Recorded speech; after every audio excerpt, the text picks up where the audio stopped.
Assalamualaikum warahmatullahi wabarakatuh. Salam guru penggerak. Saya Alvin Andriani SPD, calon guru penggerak angkatan 9 dari SD Negeri Mugoharjo, Kecamatan Pucuk, Kabupaten Lamongan. Pada kali ini saya akan memaparkan koneksi antar materi modul 1.4 Budaya Positif. Pembelajaran harus berpihak pada siswa. Yang pertama, adanya perubahan paradigma pembelajaran.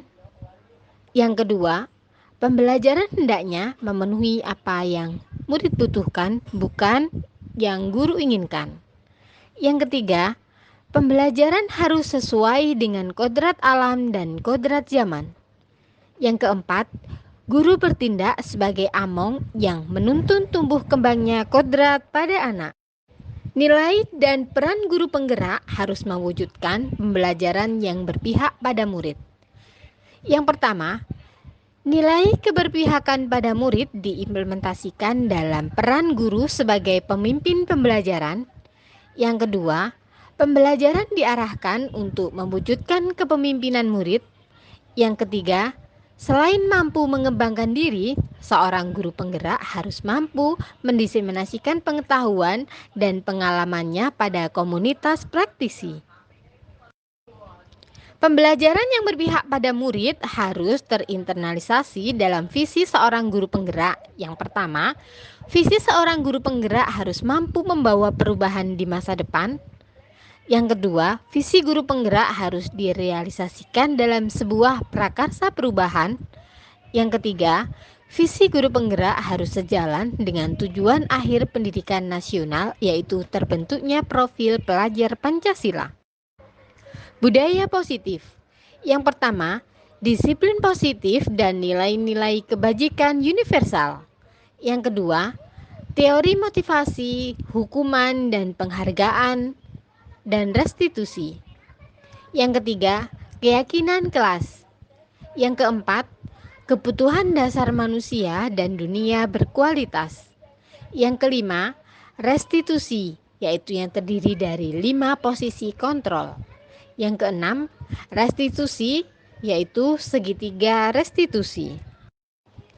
Disiplin positif dan nilai-nilai kebajikan universal.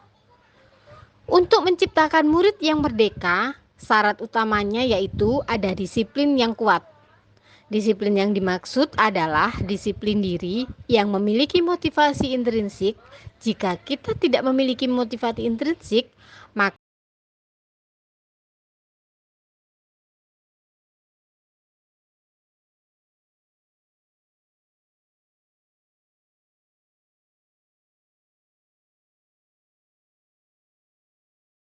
kita membutuhkan pihak lain untuk mendisiplinkan kita atau disebut motivasi intrinsik karena berasal dari luar bukan dari diri kita sendiri. Teori motivasi, hukuman, dan penghargaan restitusi. Sebagai pendidik, tujuan kita adalah membentuk anak-anak yang memiliki disiplin diri sehingga mereka bisa berperilaku dengan mengacu pada nilai-nilai kebajikan universal dan memiliki motivasi intrinsik bukan ekstrinsik. Keyakinan kelas. Nilai-nilai kebajikan menekankan pada keyakinan seseorang agar memiliki motivasi diri dalam seseorang akan lebih tergerak dan bersemangat untuk menjalankan keyakinannya. Daripada hanya sekedar mengikuti serangkaian peraturan tertulis tanpa makna. Kebutuhan dasar manusia dan dunia berkualitas. Ketika seorang murid melakukan suatu perbuatan yang bertentangan dengan nilai-nilai kebajikan, hal itu dikarenakan mereka gagal memenuhi kebutuhan dasar mereka. 5 posisi kontrol sebagai guru. Yang pertama, penghukum. Yang kedua, pembuat rasa bersalah. Yang ketiga, teman. Yang keempat, pemantau. Yang kelima, manajer. Posisi kontrol tersebut didasari oleh motivasi intrinsik dan ekstrinsik. Posisi kontrol penghukum, pembuat rasa bersalah, teman, dan pemantau didasari oleh motivasi intrinsik. Sedangkan posisi kontrol sebagai manajer didasari oleh motivasi intrinsik. Segitiga restitusi. Melalui segitiga restitusi, ketika murid berbuat salah, guru akan menanggapi dengan cara memungkinkan murid untuk membuat evaluasi internal tentang apa yang dapat mereka lakukan untuk memperbaiki kesalahan mereka dan mendapatkan hasil harga dirinya.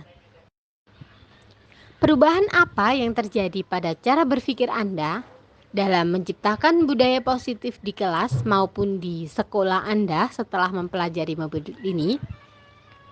Saya lebih memahami apa itu teori motivasi yang mendasari tindakan-tindakan seseorang serta nilai-nilai kebajikan yang diyakininya. Pengalaman seperti apakah yang pernah Anda alami terkait penerapan konsep-konsep inti dalam modul budaya positif baik di lingkup sekolah maupun lingkup kelas? Pengalaman yang saya alami langsung adalah terkait langkah restitusi yang sudah dilakukan ketika murid melakukan kesalahan, dan tentunya perasaan murid sangat senang ketika mereka mulai membiasakan diri memperbaiki kesalahan yang didasari dari motivasi intrinsik mereka dan keyakinan akan nilai-nilai kebajikan yang berlaku dan disepakati bersama. Terkait pengalaman dalam penerapan konsep-konsep tersebut, hal apa sajakah yang sudah baik? Adakah yang perlu diperbaiki? Pengalaman yang sudah baik adalah terkait keyakinan kelas yang sudah disepakati bersama. Yang harus diperbaiki adalah posisi kontrol yang terkadang masih kurang pas dengan kondisi permasalahan yang dialami murid. Sebelum mempelajari modul ini, pernahkah Anda menerapkan segitiga restitusi ketika menghadapi permasalahan murid Anda? Jika iya, tahap mana yang Anda praktekkan dan bagaimana Anda mempraktekannya?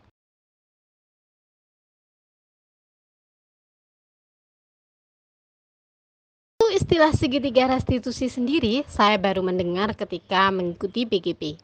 Namun, untuk penerapan seperti langkah-langkah yang ada pada segitiga restitusi sendiri sudah sering saya lakukan, seperti tahap menstabilkan identitas dan validasi tindakan yang salah.